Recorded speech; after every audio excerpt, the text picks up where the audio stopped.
சண்முகம் பரணி சீரியலில் இப்போ அட்டகாசமான எபிசோட் வந்திருக்கு. மிஸ் பண்ணாமல் ஃபுல்லோடையும் கேளுங்க. அதுக்கு நான் இந்த வீடியோ பிடிச்சிருந்துச்சுன்னா லைக் பண்ணி பாருங்கள். ரொம்ப பிடிச்சிருந்துச்சுன்னா நம்ம சேனலுக்கு வந்து சப்ஸ்கிரைப் பண்ணி கண்டினியூஸாக ஆதரவு வந்துட்டாங்க. பரணியை வந்து கூட்டிகிட்டு வராங்க நம்ம பாக்கியம் வீட்டுக்கு. என்னம்மா திடீர்னு வீட்டுக்கெல்லாம் வர சொல்லியிருக்கேன். எனக்கு அப்புறம் நீ தானே எல்லாம் சாந்தி முகூர்த்த ஏற்பாடு பண்ணலான்னு இருக்க. இப்போ இது ரொம்ப முக்கியமாக தேவையில்லாமல் பிரச்சனை பண்ணிகிட்டு இருக்காத. இப்போதைக்கு இந்த கண்டென்ட்டே எடுக்காத அப்படின்னு சொன்னோன்னா பாக்கியம் மட்டும் அமைதியாக இருக்காங்க. ஒரு பக்கம் சண்முகம் வந்து ரொம்ப சோகமாக வந்து ஃபீலிங்காக வந்து டீ கடையில் வந்து உட்காந்துட்டு இருக்காங்க. அவங்கள சமாதானப்படுத்த வேலையெல்லாம் நடந்துகிட்டு இருக்கு. கடையோட அண்ணாச்சியும் இன்னொருத்தவங்க வந்து நம்ம வெட்டிக்கிளையும் சமாதானப்படுத்திக்கிட்டு இருக்கப்ப சாந்தி முகூர்த்தத்துக்கு டேட்லாம் குடிச்சிட்டு போனாங்களே அவங்க வந்து வந்திருக்காங்க. அந்த ஜோசியர் பாக்கியம் பார்த்த ஜோசியர் அவங்க சார்வால் நீங்கள் இங்கே தான் இருக்கீங்களா? இப்போ உங்களுக்கு சந்தோஷமான விஷயம் வந்து சொல்ல போகிறேன். இவன் 7:30 கூட்டாமல் விட மாட்டான் போல இருக்கே.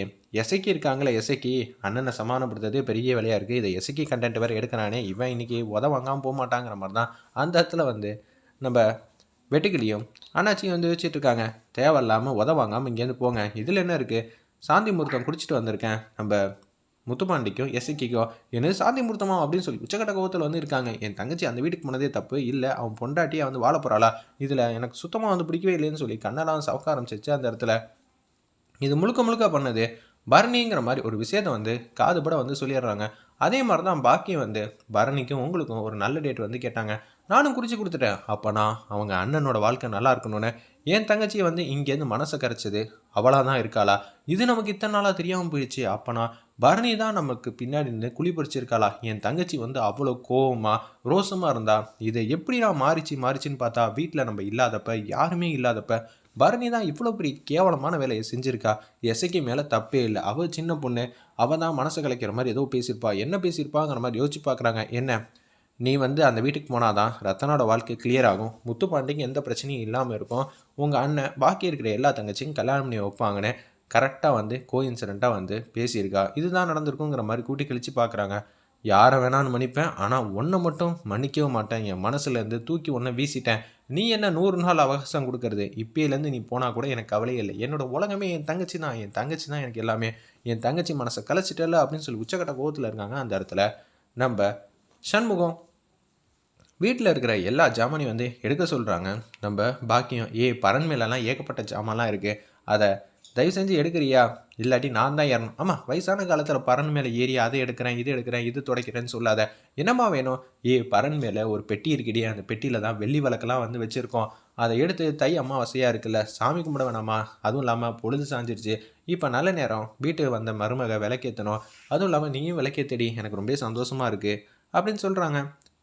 என்னம்மா சொல்கிற அப்படின்னு சொல்லும்போது சரி நானே எடுக்கிறேன்னு சொல்லிட்டு எசைக்கையும் அந்த இடத்துல நம்ம பரணியும் அந்த பெட்டி வந்து எடுக்கிறாங்க. அத்தை கூப்பிட்றாங்க. நீ போய் உதவி செய்ய நான் பார்த்துக்கிறேன்னு சொல்லி எசைக்கு வந்து அனுப்பிச்சி வச்சிடுறாங்க. பரணி ரொம்ப நாளாக வந்து பெட்டி வந்து பரன் மேலேயே இருக்குது. தூசி குப்பையெல்லாம் இருக்கும். தொடச்சிடு. அது மட்டும் இல்லாமல் பூச்சி போட்டு எதுவும் இருக்க போது பார்த்து கொஞ்சம் உஷாரு அப்படின்னு சொல்லும்போது சரிம்மா நான் பார்த்துக்கிறேம்மா நீ கிச்சனில் ஆக வேண்டிய வேலையை பாருமா அப்படின்னு சொல்லிட்டு பரணி மட்டும் அந்த ஜாமானை ஏதோ ஒரு ரூமுக்கு வந்து எடுத்துகிட்டு வந்துட்டு இருக்காங்க.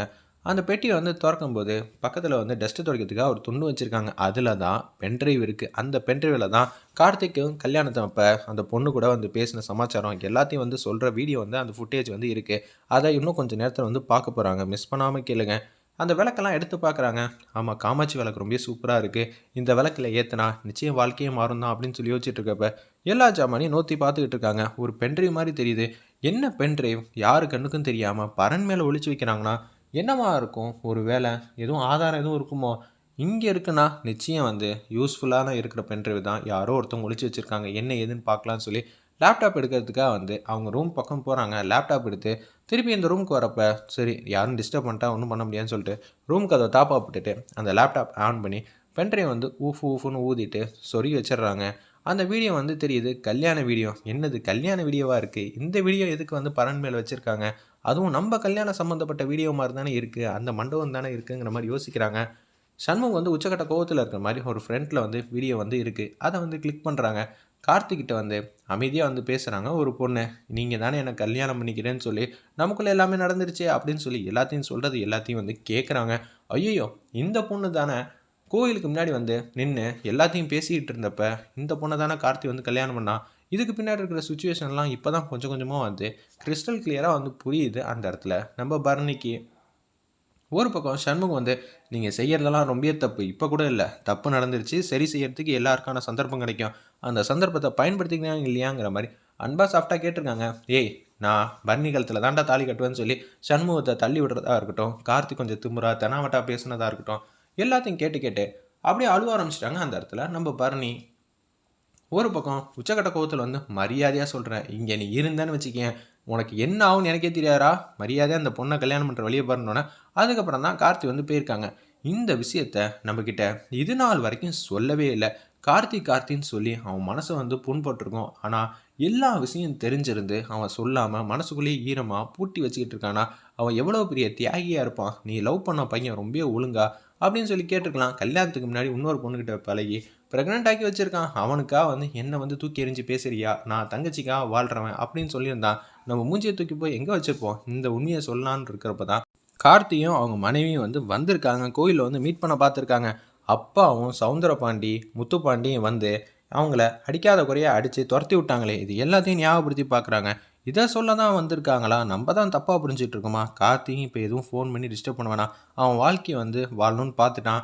மனசார வந்து திருந்திட்டான். அவங்க 2 பேர் ஃபேஸில் அவ்வளோ சந்தோஷம் தெரிஞ்சிச்சு. இப்போயே அவங்க தேவையில்லாமல் அவங்க வாழ்க்கைக்குள்ளே நம்ம டிஸ்டர்ப் பண்ண வேணாம். கார்த்தி வந்து தப்போ சரியோ சரியான முடிவு தான் எடுத்திருக்காங்கிற மாதிரி யோசிச்சுட்டு இருக்காங்க. ஆனால் நம்ம தான் நம்ம வாழ்க்கையில் சரியான முடிவு எடுக்காமல் விட்டுட்டோமோங்கிற மாதிரி பரணி வந்து சோகத்தில் இருக்காங்க. அந்த இடத்துல சண்முகம் என்னை மன்னிச்சிடுறா அப்படின்னு சொல்லிட்டு, அம்மா எனக்கு முக்கியமான வேலை இருக்குமா, நான் பார்த்துட்டு வந்துடுறேன்.